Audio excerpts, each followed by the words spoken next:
உள்ளுக்கானே அண்ணா உள்ளு ரோட்டு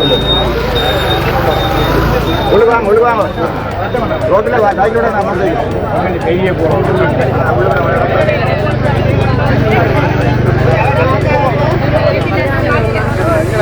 உள்ளு போட்டாங்க உள்ளு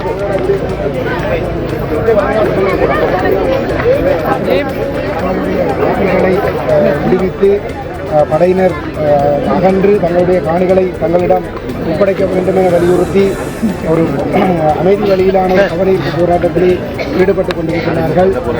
1990ஆம் ஆண்டு ஒரு இராணுவ நடவடிக்கையின் பொழுது இந்த மக்கள் அவசரமாக தங்களுடைய சொத்துரிமைகளை விட்டு இந்த பகுதிகளில் இருந்து வெளியேறி கிட்டத்தட்ட 36 ஆண்டுகள் கடந்திருக்கின்ற ஒரு நிலையிலே இன்று வரை அவர்கள் தங்களுடைய சொந்த மண்ணுக்கு திரும்ப முடியாத நிலைமை காணப்படுகின்றது. இந்த மக்களுடைய காணிகளுக்குள்ளே காணிகளில் பெரும்பாலான காணிகளை பார்த்தால் வெறுமனே அது இராணுவத்தினுடைய வலயங்களாக எல்லைப்படுத்தப்பட்டிருக்கிறது. காடுகளும் பட்டைகளும் மண்டி இருக்கிறது. பெருமளவான காணிகளிலே இராணுவத்தினர் விவசாயம் செய்து கொண்டிருக்கின்றார்கள். இந்த விவசாய நடவடிக்கைகளை உடனடியாக நிறுத்தி இந்த காணிகள் இந்த மக்களிடம் கையளிக்கப்பட வேண்டும்.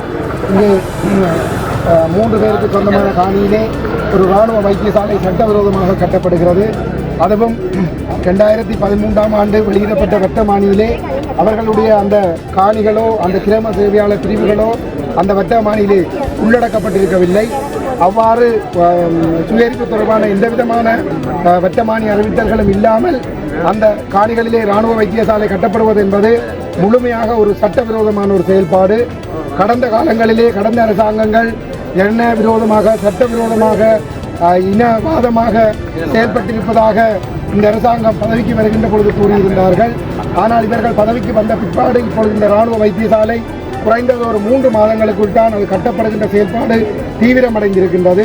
இந்த கட்டுமான பணிகள் ஒரு ஆரம்ப கட்டங்களில் இருந்த பொழுது இந்த கட்டுமானங்கள் நிறுத்தப்பட்டு காணிகள் ஒப்படைக்கப்பட வேண்டும் என்ற கோரிக்கை பிரதேச மாவட்ட ஒருங்கிணைப்பு குழு கூட்டத்திலே வலியுறுத்தப்பட்டிருந்தது.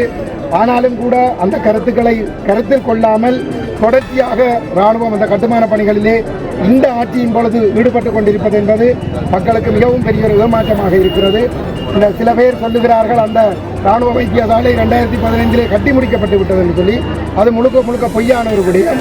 கடந்த ஒரு 1.5 வருடங்களுக்குள்ளே தான் அந்த கட்டுமான பணிகளே ஆரம்பிக்கப்பட்டிருக்கின்றது. ஆகவே இந்த கட்டுமானங்கள் சட்டபூர்வமான எந்த அனுமதியும் இல்லாமல் சுவீகரிக்கப்படவில்லை. காணி உரிமையாளர்களிடமிருந்து சம்மதம் பெறப்படவில்லை. காணி உரிமையாளர்கள் தங்களுடைய காணிகளுடைய உடைமைகளை மாற்றி கொடுத்திருக்கவில்லை. அவ்வாறு இருக்கிற பொழுது இந்த கட்டுமானம் முழுக்க சட்டவிரோதம்.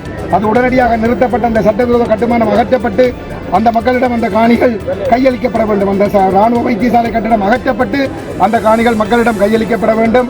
அதே போன்று இங்கே பாடசாலைகள் இருக்கின்றன, தேவாலயங்கள் இருக்கின்றன, ஆலயங்கள் இருக்கின்றன. மக்கள் தங்களுடைய பூர்வீக காலம் தொட்டு வாழ்ந்த வீடுகள் இருக்கின்றன, காணிகள் இருக்கின்றன. மிகவும் செல்வம் கொளிக்கின்ற ஒரு விவசாய மண், ஒரு மிகச் வளம் மிக்க ஒரு பூமி. இந்த பூமியில் இருந்து அவர்கள் இடம்பெயர்ந்து அகதிகளாக பெருமளவான காசு நிதிகளை வாடகைக்காக செலுத்தி கொண்டு பிறருடைய இடங்களிலே இவ்வளவோ மன உளைச்சல்களுக்கு உள்ளான நிலையிலே எங்களுடைய மக்கள் துன்பப்பட்டு கொண்டிருக்கின்றார்கள். ஆகவே உடனடியாக எந்த விதமான மாற்று கருத்துக்களும் இல்லாமல் உடனடியாக இந்த காணிகள் அனைத்திலிருந்தும் படையினர் வெளியேற்றப்பட்டு உடனடியாக இந்த காணிகள் கையளிக்கப்பட வேண்டும் என்பதை ஆணித்தரமாக வலியுறுத்துகின்றோம். இந்த அரசாங்கம் பதவிக்கு வருகின்ற பொழுது தான் ஏதோ தமிழ் மக்களுக்கு நல்லது செய்வேன் என்கின்ற நம்பிக்கை ஊட்டி வாக்குகளை பெற்று ஆட்சி பீடம் ஏறியதற்கு பிறகு செய்தது அத்தனையுமே நம்பிக்கை துரோகம்தான். கடந்த ஆட்சியாளர்களுக்கும் தங்களுக்கும் இடையில் எந்த விதமான வேறுபாடும் இல்லை என்று சொல்லி பல தடவைகள் அவர்கள் நிரூபித்திருக்கின்றார்கள். அதில் ஒன்றுதான் இந்த காணி விடுவிப்பை அவர்கள் தடங்கலாக இருப்பதுமாகும். ஊருக்கே சோறு போட்ட மக்கள், ஊருக்கே உணவு போட்ட மக்கள் இன்று அவர்களது காணிகளில் ராணுவம் பயிர் செய்து அதை விற்று சம்பாதித்துக் கொண்டிருக்க இவர்கள் ஏனியோரிடம் கையேந்தி வாழ வேண்டிய துர்ப்பாக்கிய நிலைக்கு வந்து தள்ளப்பட்டிருக்கின்றார்கள். இந்த அரசாங்கம் இந்த காணியை ஒருபோதும் விடுவித்து விடக் கூடாது என்கின்ற நோக்கிலேயே மிக பாரிய அளவில் ஒரு வைத்தியசாலையையும் இன்று அமைத்துக் கொண்டிருக்கின்றது. எங்களை பொறுத்தவரையில் உடனடியாக அனைத்து காணிகளும் எந்தெந்த இடங்களில் எல்லாம் ராணுவம் மக்களுடைய காணிகளை அபகரித்து வைத்திருக்கின்றதோ அவ்வளவு காணிகளையும் விடுவித்து அந்த மக்களை தங்கள் சொந்த நிலங்களில் மீளவும் குடியேறி இயல்பு வாழ்க்கைக்கு திரும்புவதற்கு அனுமதிக்க வேண்டும்.